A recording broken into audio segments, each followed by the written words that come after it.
안녕하십니까. 땅사고 건물사고 부자되고의 땅사고TV 임동상입니다. 오늘은 계속해서 디지털 화폐, 암호화폐, 가상화폐 여기에 대해서 알아보겠습니다. 크게 저는 다른 사람도 그렇게 하는 것 같은데 어쨌든 이제 세 가지로 크게 분류합니다. 암호화폐라고 말할 수 있는 가장 주식처럼 금액이 이렇게 들쭉날쭉한 변동성이 좀 너무 심한 비트코인 종류 같은 경우 이러한 이런 암호화폐, 가상화폐가 약 4천여 개 전 세계적으로 있고요. 자, 가장 이것과 이제 대비되는 게 이제 오늘 두 번째 할 건데요. CBDC라고 국가 주도 중앙은행이 자국의 화폐를 가상화폐 형식으로, 디지털 화폐 형식으로 만들어내는 겁니다. 이것은 예를 들어서 한국에 예를 들어서 1,000원권, 5,000원권, 만원권, 5만원권이 있다. 이 화폐를 그대로 그냥 종이 지폐를 없애고 가상화폐로 이렇게 디지털 화폐로 만들어낸다는 것 차이 있고 나머지는 변함이 없다라는 거예요. 그 다음에 금액도 그러니까 동일성을 이렇게 유지할 수 있겠죠. 근데 이것이 전 세계적으로 별로 이렇게 관심을 없어 보이다가 이게 관심 있게 된 게 이제 어느 나라 때문에 그러냐면 중국 때문에 그거든요. 제가 그 전에 말씀드렸었죠. 어제 1편에서 말씀드렸을 거예요. 이것은 화폐 전쟁과 연결되진 것 같다고. 이게 중국 입장에서는 두 가지가 있는 것 같아요. 하나는 국내적인 문제, 그 다음에 이제 국제적인 문제. 이게 두 가지인데, 중국이 봐보면, 경제적으로는 후진국인 것은 분명하잖아요. 그래서 그 후진국에서, 중진국에서 선진국으로 이렇게 가는 그 단계를 보면, 그 후진국들은 어떻게 하냐면 선진국들이 해왔던 그 단계를 1단계, 2단계, 3단계 이렇게 밟아갈 수 없어요. 그죠? 1단계에서 2단계나 3단계 뛰고 바로 4단계로 가든지 이렇게 해야 따라잡을 수 있는 거잖아요. 그래서 지금 현재 중국 사람들은 굉장히 금융에 대해서 국내적으로는 활동이라든가 이렇게 좀 발달되지 못했죠. 특히 신용카드 문화가 발달되지 못해서 그 인프라 구축도 안 되어져 있고요. 또 오지까지 이렇게 가면. 그런데 무엇은 발달되어져 있죠? 특히 중국 입장에서 이 디지털 화폐를 주도적으로 하기 위해서 핸드폰이라고 하는 것을 발달시켰고요. 그 핸드폰이라고 하는 것이 바로 신용카드 단계를 뛰어넘고 바로 핸드폰 결제로 이렇게 간 단계입니다. 근데 이게 왜 그랬었냐면 중국은 위조화폐가 너무 심한 거예요. 위조화폐. 그래서 위조화폐가 얼마나 심하냐면 보통 중국에 인민은행, 중앙은행이 있을 거고 그 밑에 무슨 예를 들어 교통은행, 무슨 은행, 은행들이 우리나라처럼 국민은행, 우리은행 쫙쫙쫙 있을 거 아니에요. 상업은행, 기업은행 쭉쭉. 그러면 여기 자체 시중은행에서 이게 걸러져서 와야 되는데 이게 시중은행에서도 유죄 지폐인지 걸러지지 못해가지고 어디까지 와버려. 그렇죠. 중앙은행까지 들어와 버리는 거예요. 그리고 중국은 워낙 유조 지폐가 심하다 보니 고객이 주면 이게 유조 지폐인지 아닌지 손님들이 가게 주인들이 이렇게 뒤져보고 쳐다보고 할 정도예요. 그래서 의심의 눈초리라고 이게 어느 정도가 유조 지폐가 만연해 있는지 중국 사회가 아실 거예요. 그러다 보니까 화폐로서의 기능이 좀 인정받지 못한 거죠. 왜냐 화폐로서 인정받으려면 어떤 안정성이 있어야 되고 그래야 되는데 이게 위조 지폐라는 안정성이 일단 의심받아 버리는 거잖아요. 이제 이거에 대해서 국내적인 문제 탈피하기 위해서 좀 이제 하지 않았나 하고요. 정부 주도로 지금 중국은 하는 겁니다. 그래서 정부 주도로 이렇게 국가 보조금을 이렇게 주고 핸드폰을 저가로 대량 양산시키게 해서 그 핸드폰 페이 결제를 할 수 있도록 이게 양성화 시키는 거죠. 그또 핸드폰 페이 양성화를 시키기 위해서 유채시라든지 알리바바 요런 데다가 우리나라는 네이버나 다음 같은 이런 거에다가 일단 이것도 뭐냐면은 가상화폐라고 말할 수 있죠. 우리가 말하면 예전에 무슨 도토리라든지 이런 거니까 또 도토리 주고 이렇게 물건 살 수 있는 것을 연습 삼아서 해보는 거죠. 이 단계를 해서 중앙 정부 차원에서 중국이 정부 차원에서 이렇게 이제 해보고 그 다음 자신들이 또 어떤 그 자치구에서 지금 한번 연습을 다 해봤다고 하는 거예요. 그리고 이것은 국내적인 문제고 이제 국제적인 문제, 국외적인 문제는 중국이 뭘 하려고 하냐. 이 달러 기축 통화에 대해서 도전장을 내민 거죠. 지금 현재 뭐 달러가 50% 이상 그 전 세계 시장을 장악하고 있고요. 또 뭐 EU 유로화가 뭐 한 20, 30% 정도 되고 나머지 국가들 뭐 화폐 뭐 캐나다 지폐 무슨 호주 지폐 뭐 일본 지폐 뭐 이렇게 하고 실제 위안화 같은 경우는 그 전 세계 시장에서 2%도 지금 차지하지 못하고 있습니다. 그만큼 게임이 되지 않는데 중국은 지금 자기네가 그 제조업 기반으로 무역 시장을 기반으로 해서 어쨌든 1위 국가로 나서려고 하면 지금 목적이 1위 국가로 나서려고 하는 거잖아요. 아직 뭐 화폐의 시장은 유로화도 견주지 못하고 엔화하고도 게임이 안 되지만은 그네들의 목표는 뭐예요? 그렇죠. 달러를 잡겠다는 거죠. 이 달러를 잡으려고 하니까 기존 방법으로는 되지 않겠더라 이거죠. 그래서 디지털 화폐로 통용을 시키고 아마 이제 어떻게 될지는 모르겠는데 제가 만약에 중국의 지도자라면 그렇게 할 것 같아요. 이게 구매력이 워낙 강하니까 그거 중국하고 이제 미국하고 싸우는데 아마 이렇게 하지 않을까요? 만약 원유 같은 경우를 지금 이제 물론 이제 일부 벌써 위안화로 결제하려고 하는데 막 처음부터 예를 들어서 뭐 100만 드럼을 뭐 이렇게 사온다. 그러면 뭐 각 그 원유 국가한테 이렇게 하지 않을까 싶어요. 90만 달러는 예를 들어서 달러로 결제를 하고 10만 달러는 위안화로 결제를 하고 해주라 그러겠죠. 거부하기 뭐 이 정도면은 막 거부하지 못할 것 같아요. 그죠? 계속해서 연자 그 다음에 연수가 올라감에 따라서 어떻게 할까요? 위안화 결제 비율을 높이고 달러 결제 비율을 계속 낮추겠죠. 그러면서 그 좋은 점이 있습니다. 자기네들은 뭘로 결제를 한다 이거예요. 만약 미국은 종이 지폐로 결제를 하는데 자기네들은 디지털 화폐 위안화로 결제를 하겠다는 거죠. 디지털 화폐 위안화로 결제를 하면 어떤 현상이 벌어질까요? 그렇죠. 뭐 수수료 뭐 이런 게 없겠죠. 바로 직통으로 오고 서로 이렇게 넘나드는 거니까.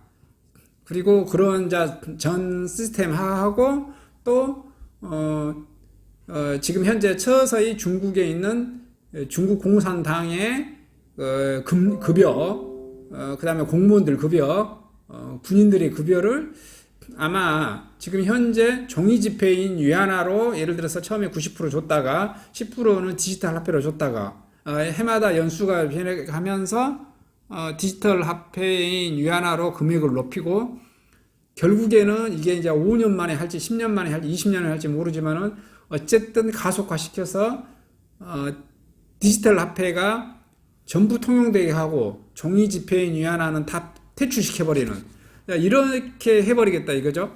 이렇게 하면 가장 큰 효과가 뭐가 있겠습니까? 가장 큰 효과는 이 불법 자금들이 다 사라질 것 같아요. 불법 자금. 우리가 말하는 그 마약 다 찾아낼 수 있겠죠. 그 다음에 뭐 그 부동산 같으면 다운계약서. 제가 지금 이것 때문에 설명을 하려고 하는 거예요. 다운계약서 하는 그 이중 지급된 금액. 뭐 그다음에 뭐 성매매, 그다음에 뇌물, 뭐 이런 것도 다 잡아낼 수 있겠죠. 실질적으로 이 디지털 화폐가 되면 디지털 화폐가 또 두 가지 방식이 있다고 이제 그러네요. 하나는 디지털 화폐긴 화폐인데 예를 들어서 임동성이 계좌가 있고 뭐 홍길동이 계좌가 있고 예를 들어서 뭐 나주시청 계좌가 있고 무슨 전라남도 계좌가 다 계좌마다 다 있을 거 아니에요. 현대자동차 계좌도 있을 거죠. 그 계좌에서 어떤 계좌에서 어디로 나갔고 이게 코드 번호가 있어서 추적이 다 되는 방식이 있고 추적이 되지 않게 코인 방식으로 해서 추적이 안 되는 방식이 있다는데 이제 뭐 두 개를 좀 적절히 섞을 건데 결론은 말이 코인 방식도 추적을 못 한다고 이것은 사생활 침해가 이루어질 것에 대해서 굉장히 그 국민적 저항 이것을 이거 뭐 그 좀 빠져나가기 위해서 그냥 그것은 언급되어진 것 같고 실질적으로 제가 봤을 때 코인으로 뭐 한다고 할 때라도 다 남을 것 같아요. 다 기록이. 그래서 국민의 어떠하는 것을 일거수일투족을 다 돈의 흐름으로 잡아낼 수 있는 거겠죠. 심지어 중국 정부는 이것을 아주 강하게 할 것 같아요. 왜냐하면 중국 정부는 독재 정권이기도 하고 공산화 공산당의 일당이기도 하지만 반정부 세력 또 국가 정책에 좀 반하는 사람들은 어떻게 할까요? 돈의 흐름으로 다 제어할 수가 있겠죠. 돈의 흐름으로. 돈의 흐름으로 얘가 어디 가서 뭘 썼고 뭘 했고 이런 걸 다 그 사람 성향도 다 파악해내겠죠. 싹 다 파악해내요. 그 다음에 그것을 끊어버릴 수도 있겠고 일시정지를 시킬 수도 있겠고 지금 뭐 중국 같은 경우는 이제 공산주의 사회라 뭐 이런 게 또 있겠죠. 항공권을 끊는다든지 예를 들어서 기차 사용한 것을 끊는다든지 뭐 이런 식의 국가 통제가 이루어질 것이다. 뭐 왜냐하면 이게 종이 지폐료는 이게 결제 안 해주면 종이 지폐료 해본데 만약에 이제 10년 뒤나 뭐 5년 뒤나 이렇게 했을 때 아예 종이 지폐가 사라져 버렸어. 예를 들어서 임동성이가 어떠한 계좌의 코드에 연결되어 있었어.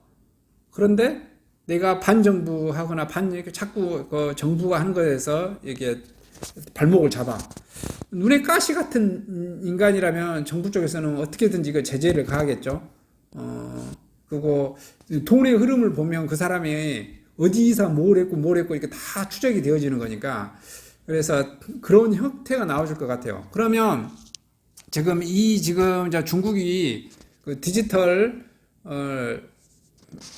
화폐를 이렇게 만들겠다고 하는데 이거 하고 나니까 어떤 게 벌어지냐면 전 세계에 있는 모든 국가들이 안 하겠다고 이렇게 하다가 하겠다라는 쪽으로 지금 이제 돌아서는 것 같아요. 대한민국 정부도 지금 이제 뭐 계속 연구를 하고 하는데 대한민국 정부도 디지털 CBDC로 이렇게 할 것 같습니다. 뭐 일본도 할 것 같고요. 다 할 것 같아요. 근데 나라마다 조금씩은 다르겠지만 이렇게 그냥 간단하게 생각하는 겁니다. 한국은행에 중앙은행이 있고요. 한국은행이 중앙은행이죠. 그래서 지금은 한국조폐공사에다가 종이돈을 찍어내는 거잖아요. 만약에 디지털 화폐가 되면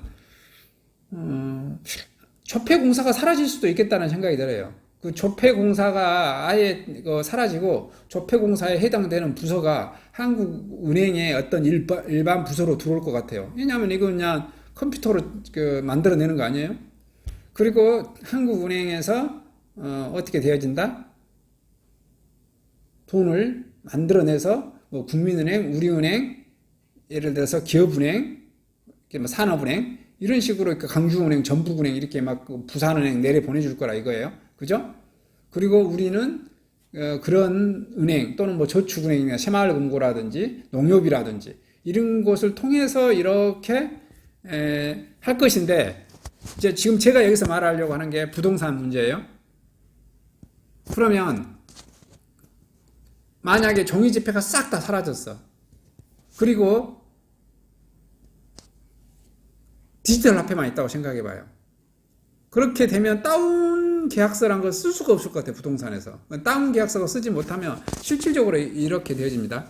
부동산 하시는 분들이 실제 땅을 10억에 주고 살아요. 근데 매매 계약서는 7억만 써요. 그건 3억이 낮게 책정된 거잖아요. 그리고 그게 등기부등본에 기록까지 됩니다. 근데 실제로는 10억에 거래했는데 3억이 세이브된 거죠. 그래서 종이 지폐인 현금으로 가져올 건데 그러한 거래가 싹 사라져. 아파트 분양권도 그러한 거래가 싹 사라져. 상가 같은 경우도 뭐 가끔씩 그런 게 있습니다. 상가 같은 경우도 다운 계약을 하게 되면 그러면 이제 이게 싹 사라지면 거의 뭐 인간은 또 새로운 방법을 찾아내기 때문에 다운한 방법이 있으려나 하겠지만 거의 90.99%다 이렇게 실거래가가 찍힌다고 가정하면 실제 부동산 가격은 실제로 찍힌 건데 아마 더 높게 책정되지 않을까 저는 이제 싶습니다. 여러분 그래서 부동산 가격이 더 많이 튀어오르지 않을까요? 이것이 하나 제가 생각한 거고요. 그 다음에 우리가 리디노베이션이라는 말이 계속 나와요. 근데 대한민국 정부가 디지털 화폐를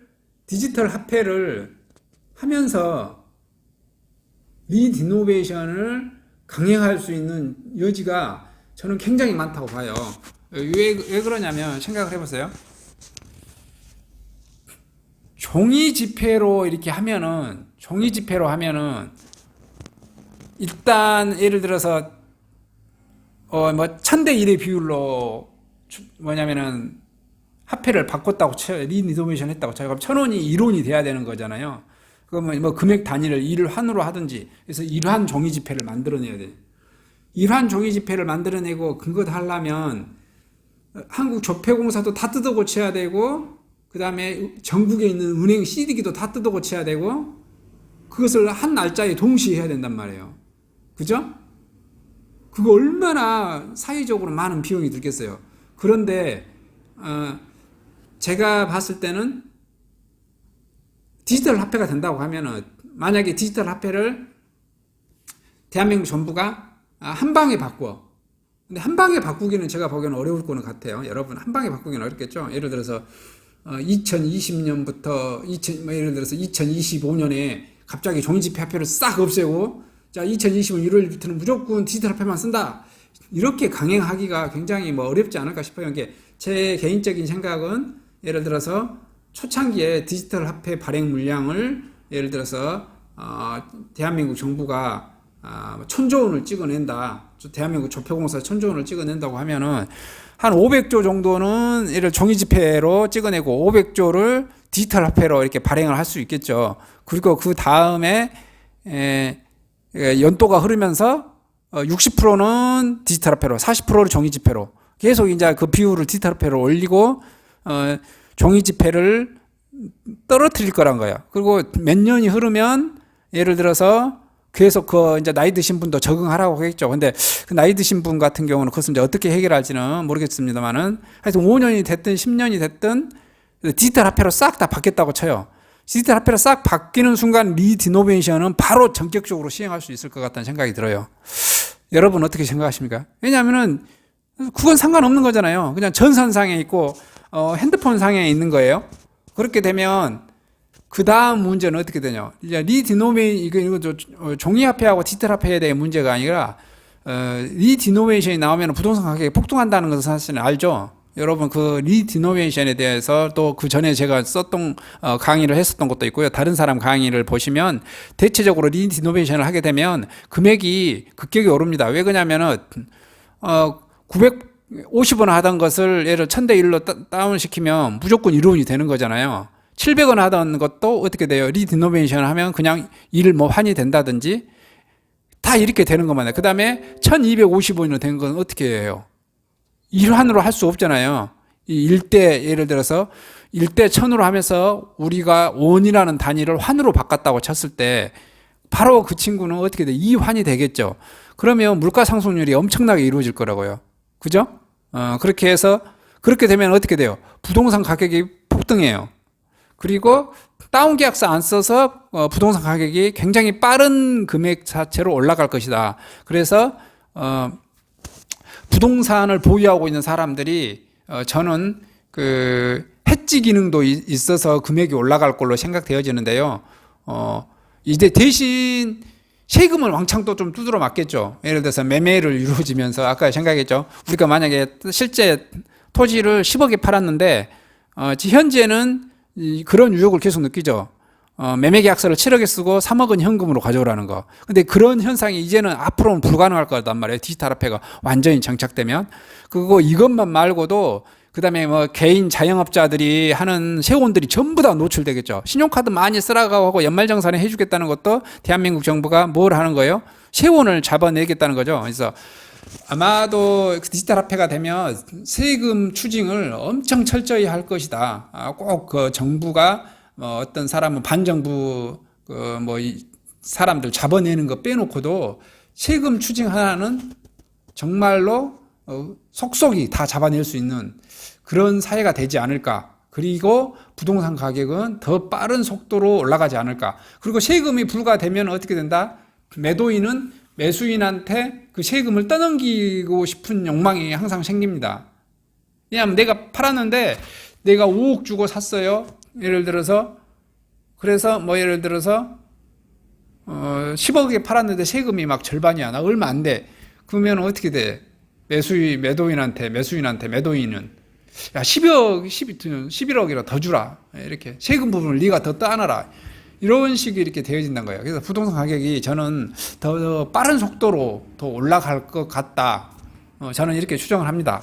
여러분들은 어떻게 생각하신지 한번 디지털 화폐와 관련돼서 중앙정부가 주도하는 이러한 CBDC의 디지털 화폐가 도래됐을 때 어떻게 되질지 한번 다들 한번 생각을 해 보시기 바랍니다. 이상 영상을 마치도록 하겠습니다. 감사합니다.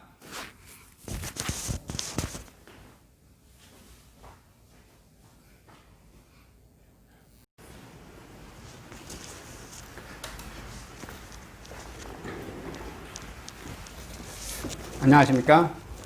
저는 네이버 카페 빛가람 혁신도시 카페를 운영하고 있는 카페직이고요. 카페 활동하고 있는 카페 부동산입니다. 나주 혁신도시에서 기반으로 하고 있습니다. 상가, 토지, 아파트를 전문적으로 하고 있고요. 또 삼성화재도 같이 활동하고 있습니다. 상가 통해서 임대차 매매하신 다음에 화재보험 같이 가입하시면 중개수수료 절반 정도 할인해 드립니다. 그리고 삼성화재의 그 의료실비, 운전자 보험, 자동차 보험, 화재보험, 적금, 치아보험, 연금보험, 상해보험, 통합보험, 자녀보험, 간병보험, 당뇨보험 이런 것도 모두 한꺼번에 취급하고 있습니다. 보험을 또 가입하게 되시면 또 이렇게 저를 통해서 상가 이렇게 임대차 내시고 하시면 네이버 카페 빛가람 혁신도시 카페에 홍보를 해드리고요. 유튜브에도 이렇게 홍보를 해드립니다. 그리고 이벤트 행사를 해서 여러분의 매장에 손님들이 찾아갈 수 있도록 이렇게 해드리고 있습니다. 물론 이벤트 비용은 제가 부담해 드립니다. 저를 통해서 많은 사업 같이 윈윈할 수 있도록 도움을 주셨으면 감사하겠습니다.